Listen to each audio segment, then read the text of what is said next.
In this video, we're going to put together our testing. So, this is not a series about unit testing, and we're only going to be using it in one particular place in this series because, frankly, we don't have enough time to properly do a TDD workflow at all in this series.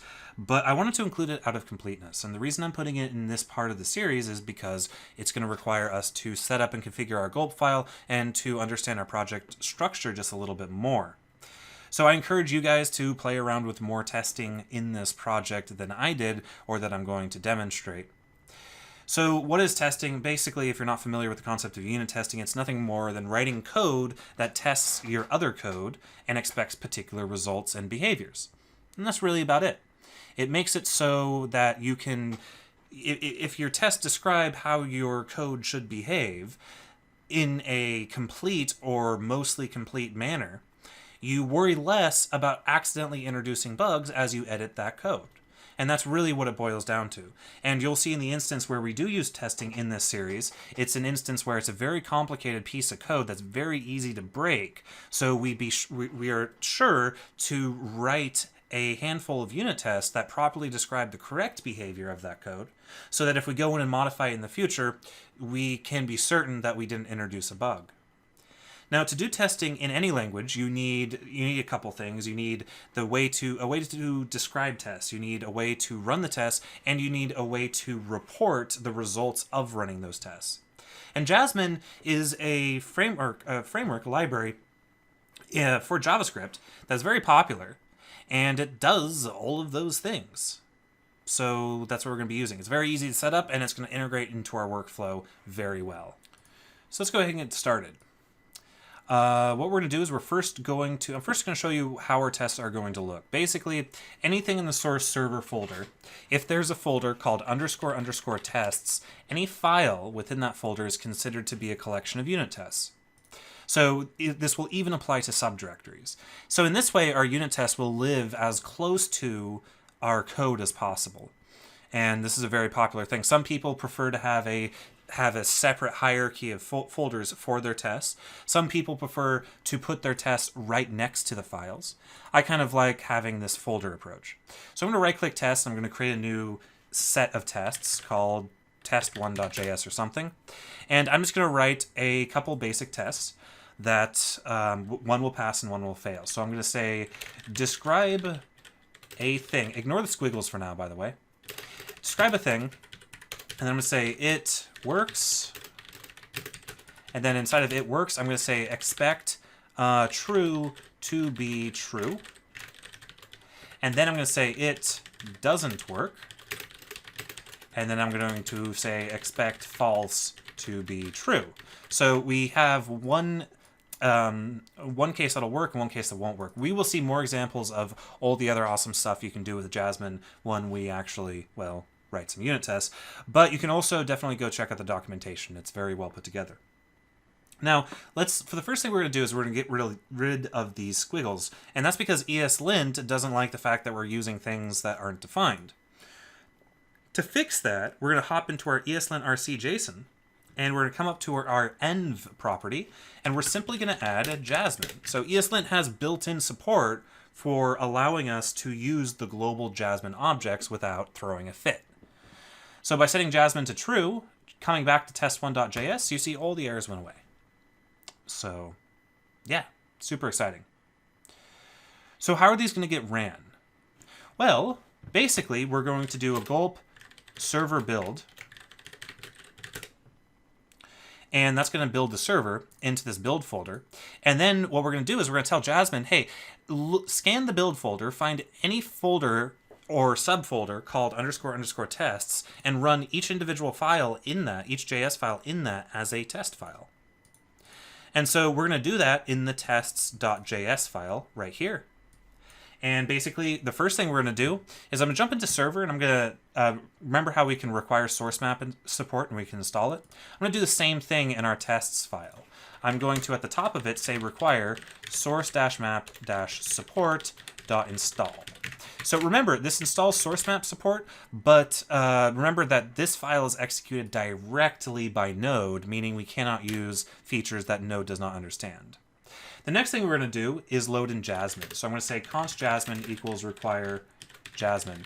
And the reason why that's significant, what I said earlier about Babel, is because I won't be able to use import statements, for example. That's why I'm using common.js require statements instead of import statements. So once we have that, I'm going to say const tests equals new Jasmine. Jasmine is a class. Then I'm going to say tests.loadConfig, and I'm going to pass in a configuration object. It's going to have spec.dir, which is /build. This is the root of where everything is going to be executed. All the files that we are going to be running as tests is going to exist in this /build folder. Then I'm going to say spec_files equals an array with one item, one string, which is going to be a glob of any subdirectory that has a test folder, and then any JS file inside of that test folder. So this will select all of these files as test files. And then I simply say tests.execute. So now, this is it. This is the test file. If you want to take a look at it, pause the screen, because once I close out of test.js, I'm not coming back. It is very simple. Let's go ahead and see how it works. Remember, I've already done a build now for my tests. So if I come over here, and I now say node./test.js, you notice that Jasmine is not installed. Like you guys probably caught that way before I did. We actually have to npm install Jasmine. That is probably the first step that we should have done. But stuff and things. Let's go ahead and do that now. npm install -- save Jasmine. So make sure that gets installed. It's a fairly light library. And now, for reals this time, we can invoke node test and check that out. It worked. We get one success represented by that green dot and one failure represented by that capital F.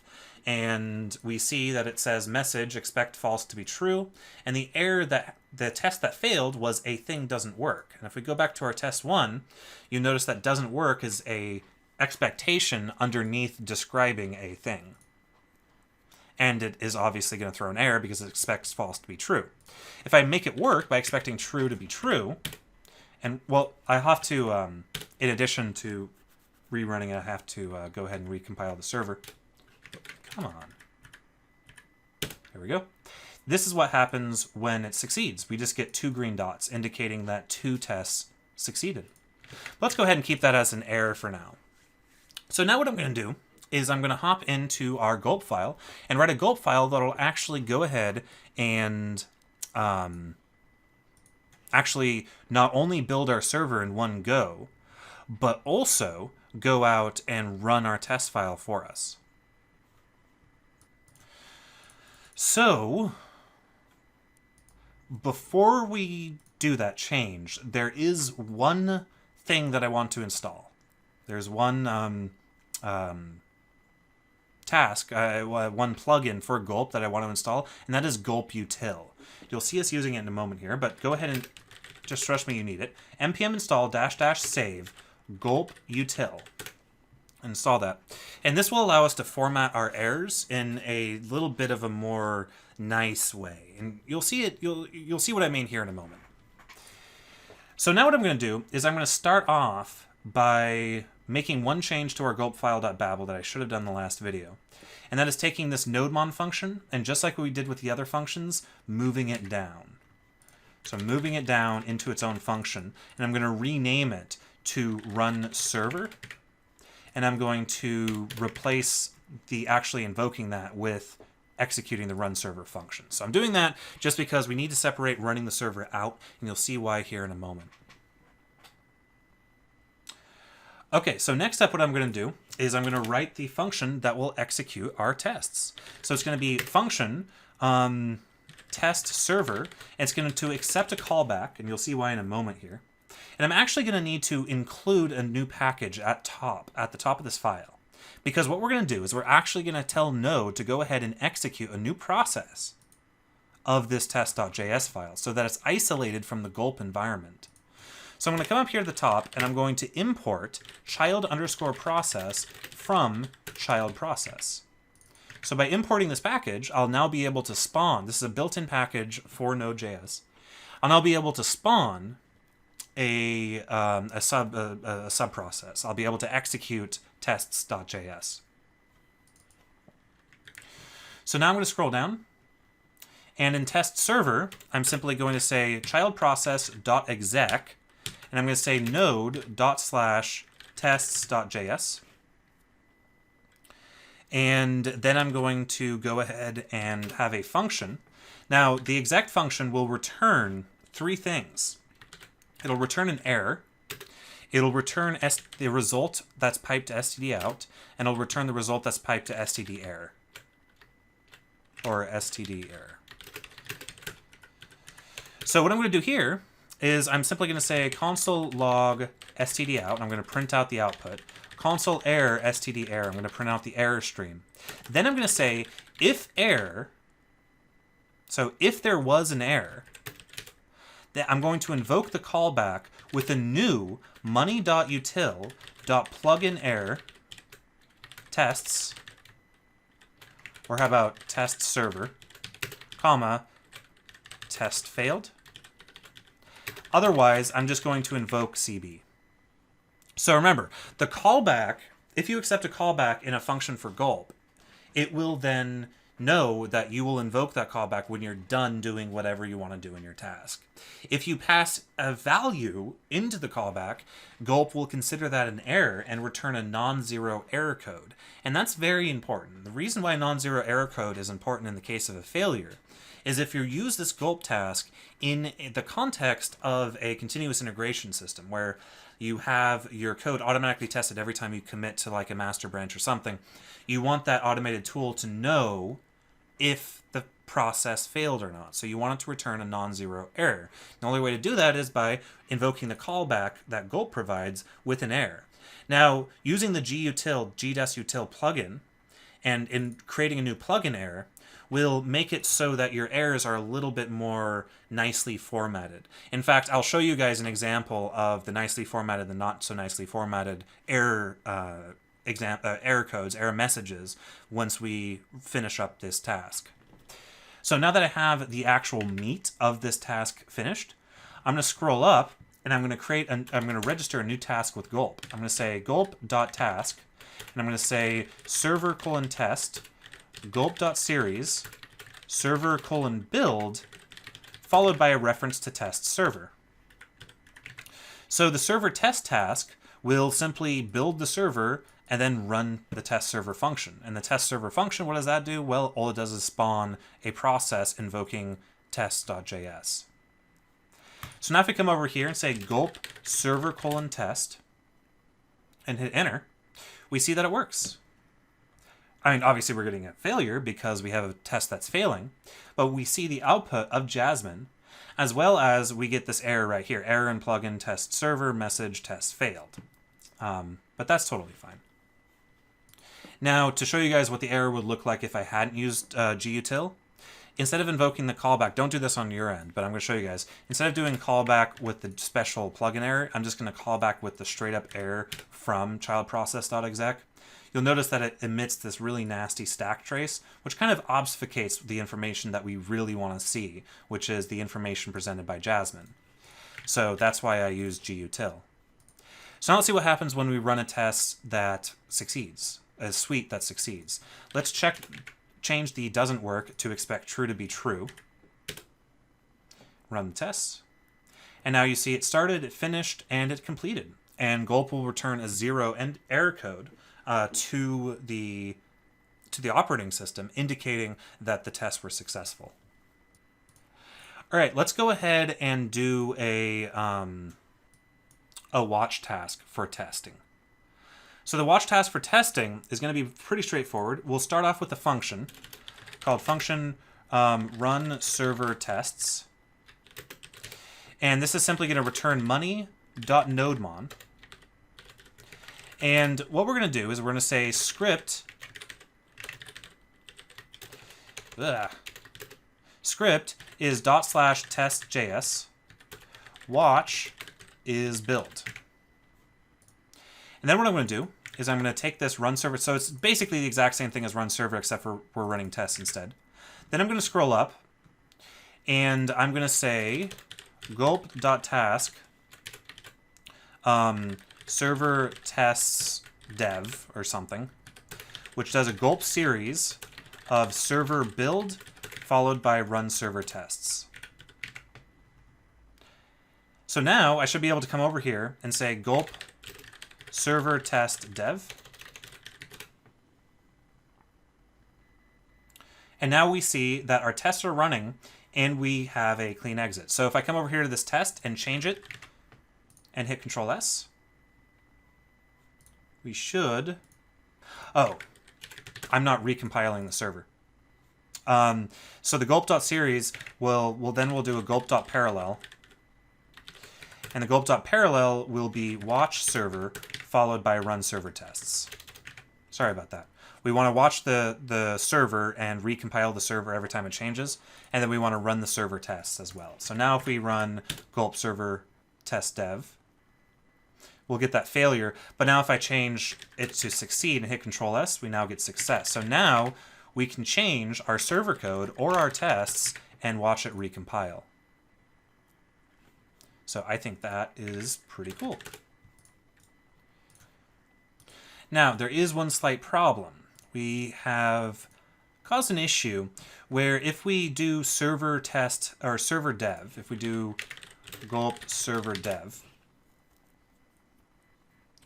it will work just like it did before. But if I come in here and all I do is change a test, it will completely recompile everything, which is fantastic, but then it'll restart our server.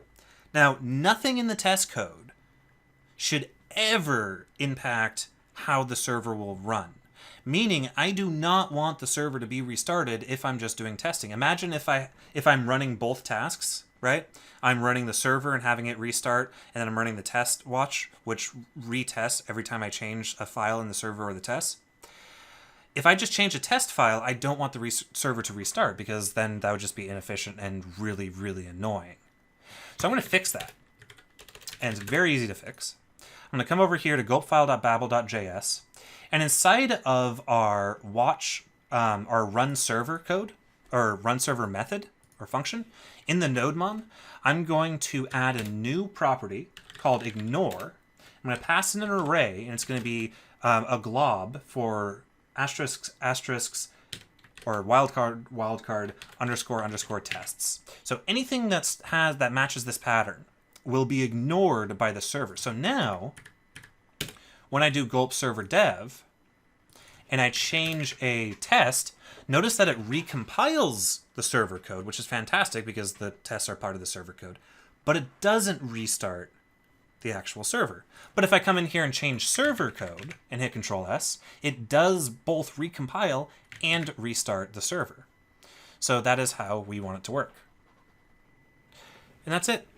Now, one of the things that would be nice would be running both the server itself with Nodemon and the testing with Nodemon in the same gulp task, but that's going to be slightly problematic with the way Nodemon is written. There is an open issue right now on, I believe, either the Nodemon repository or the Gulp Nodemon repository about how this is problematic.